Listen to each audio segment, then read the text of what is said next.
Hello everyone, welcome to आई एग्जाम्बी। My name is Kailash Tiwari और दोस्तों बहुत स्वागत है आप सभी का एग्जाम्बी के इस प्लेटफॉर्म में to make your preparation 50% faster. So दोस्तों, जैसा कि हमने पहले भी डिस्कस किया था कि 4 जून के बाद जिस दिन लोकसभा इलेक्शंस का रिजल्ट आउट हुआ, उसके बाद 5 साल के लिए किसी की सरकार बन चुकी है, उनका फ्यूचर सेट है 5 साल के लिए। बट आपके फ्यूचर का क्या, और बहुत सारे नोटिफिकेशन आने वाले हैं। उसी सीरीज में एक और नोटिफिकेशन आ चुका है जो AIFI का है, मतलब ऑल इंडिया फाइनेंशियल इंस्टीट्यूशन। इसमें अभी हमने देखा NHB का नोटिफिकेशन आया।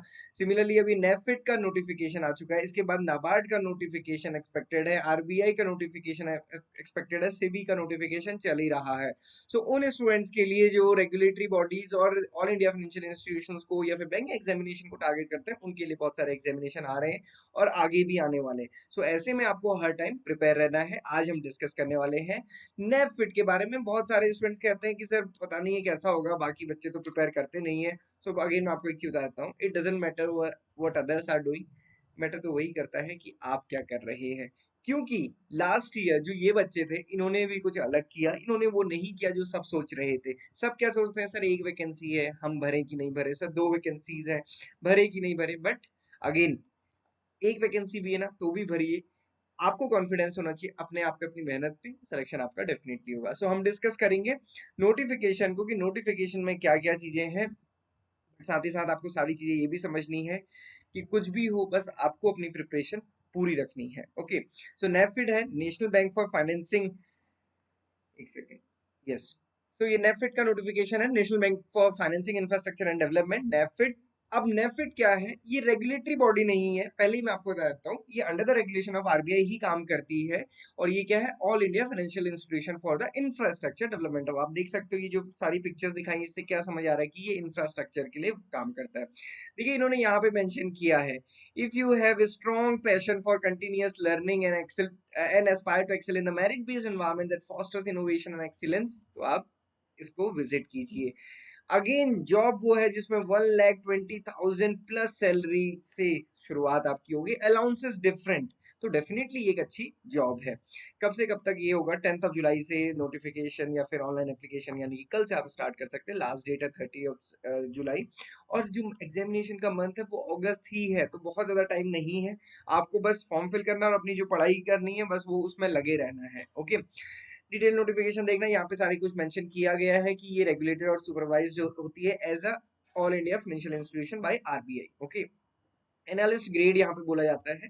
ये जो अपॉइंटमेंट है, ये एनालिस्ट ग्रेड के लिए है। डेट्स यहाँ पे सारी कुछ दी हुई है। इंपॉर्टेंट डेट ये है, आपकी जो एजुकेशनल क्वालिफिकेशन और एज की कैलकुलेशन होगी वो 1 जून के बेसिस पे होगी, 1 जून 2024। इस दिन आपके पास जो आपके एजुकेशनल क्वालिफिकेशन है और जो भी एक्सपीरियंस है या फिर जो भी इसमें रिक्वायर्ड है, एज का क्राइटेरिया है, वो आपका इस दिन सेटिस्फाई होना चाहिए। ओके, अब सबसे इंपॉर्टेंट क्या है, नंबर ऑफ वैकेंसीज कितनी है। वैकेंसीज तो डेफिनेटली कम होती है, बट एक चीज ये भी ध्यान रखिएगा, एक स्टूडेंट एक ही पोजीशन के लिए अप्लाई कर सकता है। कौन कौन सी स्ट्रीम में है ये देख लेते हैं। Lending stream, lending operations. तो लैंडिंग ऑपरेशंस में आप देखिए, यहाँ पे ओवरऑल वैकेंसीज 14 है, सबसे ज्यादा भी इसी में है, और 6 वैकेंसीज है। लास्ट टाइम भी आपने देखा, बहुत बच्चों ने क्लियर किया था। HR में 2 वैकेंसीज है, इन्वेस्टमेंट एंड ट्रेजरी में 2 वैकेंसीज है, इंफॉर्मेशन टेक्नोलॉजी एंड ऑपरेशंस में 2 वैकेंसी, एडमिनिस्ट्रेशन जनरल एडमिनिस्ट्रेशन में 1 ही वैकेंसी है। इस बार ये थोड़ा सा हम कह सकते हैं कि 1 ही वैकेंसी यहाँ पे आई है। अकाउंट्स में 1 वैकेंसी है, रिस्क मैनेजमेंट में 10 वैकेंसीज है। तो आप देख सकते हैं कि ऐसे हमारे पास सब्जेक्ट्स हैं जो पहले हम जनरली क्या करते थे, क्या हम कहते थे कि यार ये कुछ अलग से है, पता नहीं इनमें कितना फ्यूचर होगा। बट आज के टाइम पे आप देखिए, हर बैंक में या फिर डिफरेंट डिफरेंट ऑर्गेनाइजेशन में डिफरेंट डिफरेंट स्ट्रीम में वैकेंसीज आ रही हैं। वो जनरलाइज वैकेंसीज निकालना बंद कर दिया है। Risk management and information security, strategic development and partnership, देखो कितना इंपॉर्टेंट होता है ये। आजकल लगभग हर बैंक में स्ट्रेटेजिक डेवलपमेंट एंड पार्टनरशिप की वैकेंसीज आती हैं। 3 वैकेंसी यहाँ पे भी है, इकोनॉमिस्ट की वैकेंसी भी है। तो डेफिनेटली ये अच्छी वैकेंसीज है उन स्टूडेंट्स के लिए। अच्छा, एक चीज मैं आपको बता दूं, अगर आप किसी भी एक के लिए एलिजिबल हैं based on your qualification, your experience और जो भी इसमें रिक्वायर्ड है, तो आप बस इसको फिल कीजिए और उसके साथ साथ मेहनत करना शुरू कीजिए। इससे मत डरिए कि एक वैकेंसी की कितनी है।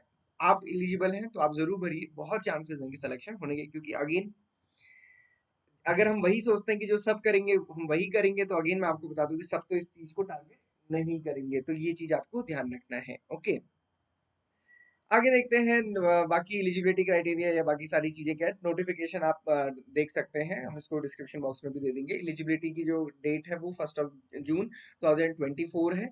Minimum age 21 year, maximum age 32 year. तो यहाँ पे उन स्टूडेंट के लिए अच्छा है जो 30 ईयर क्रॉस कर चुके हैं और AIFI की प्रिपरेशन कर रहे हैं। एजुकेशन क्वालिफिकेशन देख लेते हैं। यहाँ पे लैंडिंग ऑपरेशंस में आप देखेंगे फंक्शनल एरिया मतलब किस में काम करना होगा वो यहाँ पे मेंशन है। हम उसकी जगह भी केवल एजुकेशन क्वालिफिकेशन देखते हैं। पीजी डिग्री या फिर diploma in management with specialisation in finance banking and finance, या फिर MBA फाइनेंस बैंकिंग और फाइनेंस और ICWA CFA और CMA CA, ये आपका होना चाहिए। इंडिकेटेड जॉब प्रोफाइल क्या है toward the proposal and to and ensure that all necessary stipulated condition are compiled, review, credit behavior और portfolio सारी कुछ जितनी भी लैंडिंग करनी है लोन वगैरह वो सारा कुछ अच्छे से देखना है। इम्प्लीमेंटेशन प्रोसेस फॉर्मेशन, क्योंकि जो भी प्रोसेस है, क्रेडिट मॉनिटरिंग, ये सारा कुछ इसी में आ जाता है। ह्यूमन रिसोर्सेज HR सबको पता है ना, HR सैलरी टाइम पे आ रही है कि नहीं आ रही है। Post PG degree diploma management in with specialisation in HR industrial relation और personal management from a recognised university. और काम क्या है, यही सारा काम है। Performance management, recruitment, selection, compensation, benefit, learning development, ये सब मतलब इस बार अगर आपका सिलेक्शन हो गया तो अगली बार से ये नोटिफिकेशन आप रिलीज करेंगे। तो ये सिंपल सी चीज है।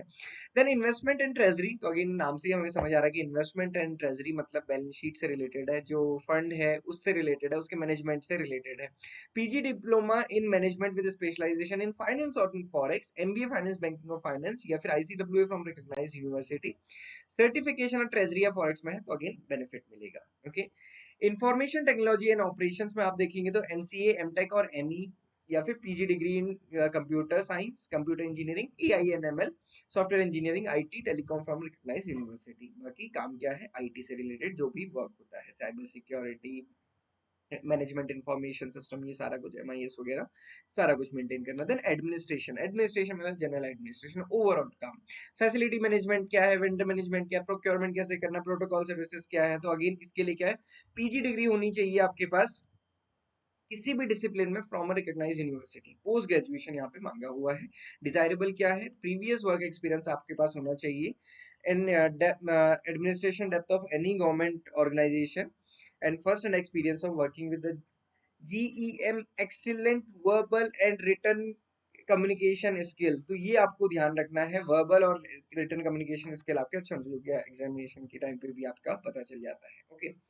सो ये सारी चीजें हैं जो जॉब प्रोफाइल रहेगी। अभी इसको हम इतना डिटेल में डिस्कस नहीं कर रहे। अकाउंट्स में आप देखिए PG डिग्री और diploma in management with specialisation finance banking और फाइनेंस, MBA और ICWA CMA। ओके। काम क्या है, वही सारा काम, अकाउंटिंग, टैक्सेशन वगैरह देखना। Risk management, again risk risk related to the portfolio, पैसे से related risk. Okay. So market liquidity क्या है, इंटरेस्ट रेट के रिस्क क्या है, एंटरप्राइज रिस्क क्या है, क्रेडिट रिस्क क्या है, लोन जिसको दे रहे हैं वापस आएगा कि नहीं आएगा, जो इंफ्रास्ट्रक्चर प्रोजेक्ट है वो कितना वायबल है, ये सारी चीजें। PG degree in diploma in management with specialisation finance banking और फाइनेंस, या फिर MBA again finance banking and finance. Okay. ICWA, वही सारी चीजें। Risk management and information system, again MCA MSc post graduate degree with specialisation computer IT and electronics and communication. Then strategic development की अगर हम बात करेंगे तो स्ट्रेटेजिक डेवलपमेंट में PG degree in economics and PG degree in management with specialisation in banking finance, banking, sustainability management, strategic management, बहुत important है आज के टाइम पे। अगर आप इसमें पोस्ट ग्रेजुएशन करने का सोच रहे हैं या PhD वगैरह, तो बहुत अच्छा एक फील्ड है, उभरता हुआ फील्ड हम कह सकते हैं, जिसमें कि बहुत अपॉर्चुनिटीज आ रही है। ओके। इकोनॉमिस्ट की पोजीशन है CFA या फिर post graduate degree diploma in economics, stats और equivalent from a recognised university और इंस्टीट्यूशन। प्रीफर्ड क्या है, PhD होनी चाहिए इकोनॉमिक्स, बैंकिंग या फाइनेंस या फिर स्टैट्स में। ओके। इन सभी के साथ साथ अगर किसी के पास भी 1 साल का एक्सपीरियंस है तो वो प्रेफर किया जाएगा, मैंडेटरी नहीं है। ओके।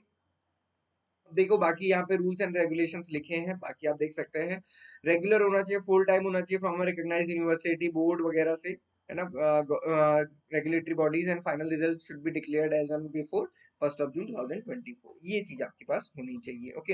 अब आ जाते हैं सीधे एग्जाम के बारे में। एग्जाम में आप देखेंगे एक एग्जामिनेशन है, उसके बाद इंटरव्यू है। और जो स्टूडेंट शॉर्ट लिस्ट होंगे रिटर्न एग्जामिनेशन में, 5 से लेके 15 टाइम्स तक, 5 to 15 times of the position wise vacancies, जो जो बाद में डिसाइड करेंगे उतने लोगों को वो बुलाएंगे। ओके। एग्जामिनेशन का स्ट्रक्चर क्या है, सेक्शन ए है जिसमें रीजनिंग एंड क्वांट्स है, इंग्लिश और DI, ये क्वेश्चन है 15 questions reasoning and quantitative aptitude के, इंग्लिश के 10 क्वेश्चन और डीआई के 15 क्वेश्चंस। मैक्सिमम मार्क्स आप देख सकते हैं और यहाँ पे टाइम मिलेगा 30 मिनट्स इस पूरे के लिए। ओके, तो 40 क्वेश्चंस 40 मिनट्स में। देन जो सेक्शन बी है प्रोफेशनल नॉलेज, मतलब जो सब्जेक्ट से रिलेटेड नॉलेज है, 40 क्वेश्चंस यहाँ पे होने वाले हैं 60 मार्क्स के। तो यहाँ पे टाइम मिलेगा 30 मिनट्स, तो टोटल टाइम अगर हम ऊपर नीचे का देखेंगे तो 100 मिनट्स हो गए। ओके, 100 मार्क्स का हो गया और जो टाइम हो गया वो 60 मिनट्स हो गया, और टोटल क्वेश्चन कितने हैं 80 question. 80 question 100 marks time 60 minutes, 1 घंटे का एग्जामिनेशन होगा और इसके बेसिस पे आपका इंटरव्यू के लिए सिलेक्शन होगा 5 to 15 times. Okay, qualifying marks में लेकर आने हैं, 1/4 नेगेटिव मार्किंग है। और जो अगेन ये तो नॉर्मल प्रोसेस है, इसमें तो कुछ ऐसा डिफरेंट डिफरेंट या फिर डिफिकल्ट नहीं है। बट ये सबसे अच्छी बात है कि सिंगल लेवल एग्जामिनेशन है और उसके बाद यहाँ पे इंटरव्यू मेजर है। ओके, इसके बाद कैसे फॉर्म फिल करना है वो सब यहाँ पे कुछ मेंशन किया है, आप फॉर्म फिल कर सकते हैं। कुछ सिटीज में इसके सेंटर है, वहां पे आपको जाके एग्जामिनेशन देना होगा। किसी भी डाउट क्वेरी क्वेश्चन के लिए आप हमें कनेक्ट कर सकते हैं। इसके कोर्स के access specifically for professional knowledge या फिर जो हम कह सकते हैं कुछ मॉक टेस्ट वगैरह, वो आपको हमारी वेबसाइट पे मिल जाएंगे। आप हमारी वेबसाइट विजिट कर सकते हैं exam.com, हमारी ऐप भी डाउनलोड कर सकते हैं। So this is all for today. Thank you everyone for watching this video and have a very great day ahead. Positive रहिए, बहुत नोटिफिकेशन आ रहे हैं, बस इधर उधर की बात नहीं सुननी है। प्रिपेयर करना है, फॉर्म फिल करना है, फिर से प्रिपेयर करना है, रिवाइज करना है, एग्जाम दे के आना है, इंटरव्यू दे के आना है, सिलेक्शन लेना है, अंदर जाना है। That's all. Okay, all the very